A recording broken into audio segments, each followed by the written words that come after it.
Okay, so the quadratic formula is this, which you do have to memorize. So you do have to find a way. And if you search like songs to memorize quadratic formula, you'll see like Pop Goes the Weasel, and I forget what the other one is.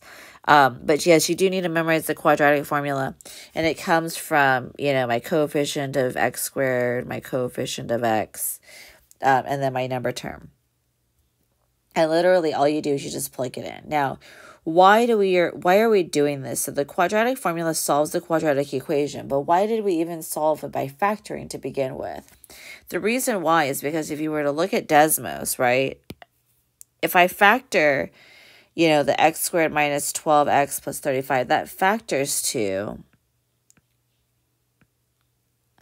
x minus 5 and x minus 7. When you solve those equations, then you end up with whole numbers crossing the x-axis. Now, you can, those whole numbers, let me be clear, those whole numbers here are called rational numbers. So R starts with an R, rational numbers. And they're called rational numbers because it's anything that can be expressed as a fraction. So like 5/1, 7/1. So it includes all whole numbers, all fractions.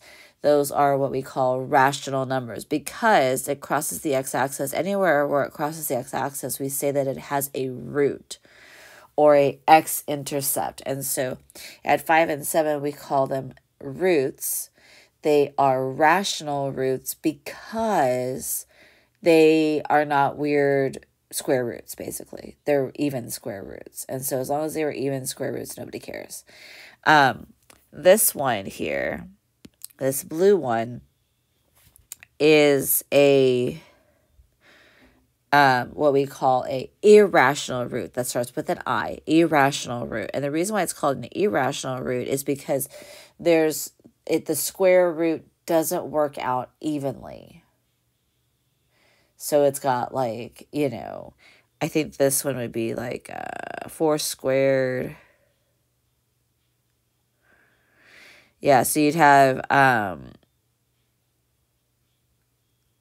just a really like weird situation. So you'd have a root basically that's not simplifiable. Is that even a word? And then I can also have something like this where, you know, it doesn't cross the x-axis anywhere, you know. So this, you know, this where I'm pointing right here is the origin. It doesn't cross. It's way up here, so it never crosses the x-axis. And so we say that when it doesn't cross the x-axis, that I got an imaginary number underneath my square root when I did the quadratic formula. Okay? So now let's do the quadratic formula. So A is equal to 1, B is equal to 4, C is equal to negative 17. So X is equal to negative 4 plus or minus square root 4 squared minus 4 times A times C all over 2A. Okay, so X is equal to negative 4 plus or minus the square root.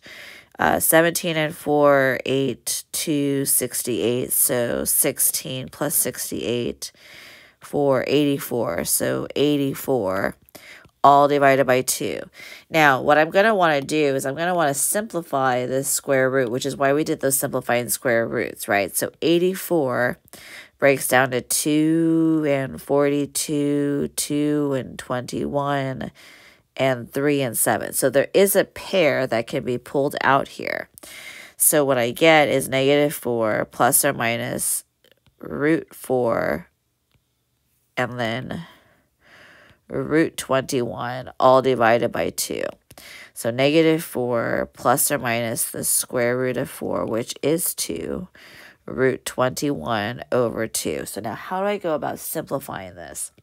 So I go negative 4 divided by 2. Then I go plus or minus 2 root 21 over 2. Now, don't get excited with simplifying. You cannot simplify what's underneath the root with something that's outside of the root like this. So the only thing I can do is I can reduce. That gives me 2. That gives me 1. And then my 2's here cancel out. So I'm left with negative 2 negative 2 plus or minus the square root of 21. So that is a fully simplified answer. Because I probably should write it closer because I don't want you guys to get confused.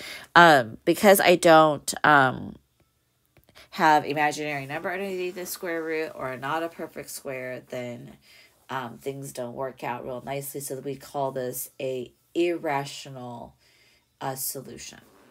Okay. So now we'll look at this one here.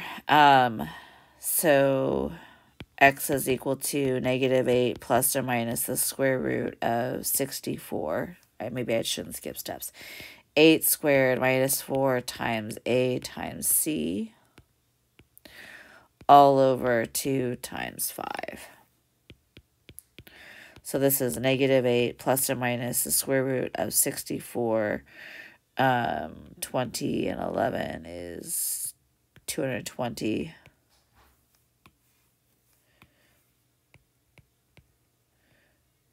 And then this is all over 10. So then 64 subtracted from that is 156. And it's negative. So this is going to be a negative 8 plus or minus I root 156 over 10. So 156 breaks down into 2 and 78, 2 and 39. Yes. 3 and 13. So now there is a pair of 2's that are within this. So then this is negative 8i.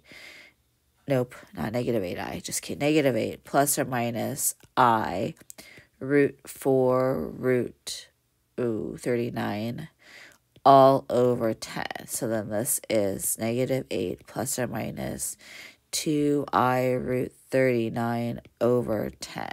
So when I do this now, I have negative 8 over 10 plus or minus 2i over, not root, over 10, and then multiply by root 39. So then this reduces, it reduces 4 and 5, and then 1 and 5.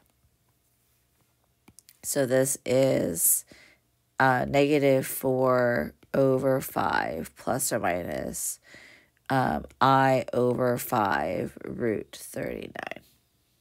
Okay. All right. So now, again, A is equal to 9, B is equal to negative 3, and C is equal to 18. So X is equal to 3 plus or minus the square root of 3 squared minus 4 times A times C all over 2A. So then 3 plus or minus the square root of 9, 36, and 18. 8, 4, 24, 28, 6, 3. So 8, 4, 648. And then all divided by 2 times 9. I don't know why I wrote 2a here. It should be 2 times 9. Which in this case, I should have simplified to 18. Okay, so then minus 9 is 639. So 639 is divided by 3. That's 213. And then 213 is divisible by 3. That's 71. So now, what happens is at first, this is 3 plus or minus, nope, we'll do the I in a second. Plus or minus the square root of negative 639, all divided by 18. So now it's 3 plus or minus I root 639, and then over 18. So this becomes 3 plus or minus I root 9 root 71 over 18. So then I get 3 plus or minus 3I root 71 over 18. So then this is 3 over 18 plus or minus 3 over 18 I root 71. And then I get 1/6 plus or minus 1/6 I root 71. Okay. All right, so that gives you just basic x-intercepts and solving equations for x. So essentially what I'm trying to do is figure out like where it crosses the x-axis when I solve for x using the quadratic formula or when I factor. In the end, when you try to do this and you look at a review assignment, you're going to want to see if it factors first before you use the quadratic formula to solve. Okay, and then because of the weird square root, so the square root is not an even square root, we say that it's an irrational root. Okay, if it was an even square root, like the square root of 16, we would call it a rational root, or if it factored, right? Again, one rational root means that it would only cross the x-axis once. So this crosses twice, and then none. So anytime I have imaginary, it'll be two, they say it says complex roots here, but I would say imaginary roots.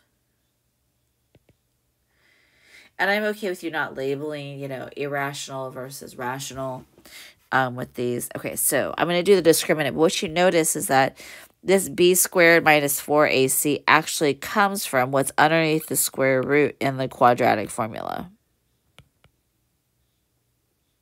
Okay, so now if I do b squared, so b squared minus 4ac is equal to negative 10 squared minus 4 times 2 times 7. So this is 100 minus 56. So 100 minus 56 is 44. So this is equal to 44, which is greater than 0. So, and it's not a perfect square. So we have two irrational roots. Okay, so now go to the next one. Again, b squared minus 4ac is equal to 10 squared minus 4 times negative 5 times negative 7. So then I get 100 minus 140 is equal to negative 140, which is less than 0. So you have two imaginary solutions. Okay. And then here you have to make one side equal to 0. So minus 4x plus 4 is equal to 0. So b squared minus 4ac is negative 4 squared minus 4 times a times c. So then this is 16 minus 16, which is 0. So I have one real root. Okay. And that is it for this lesson.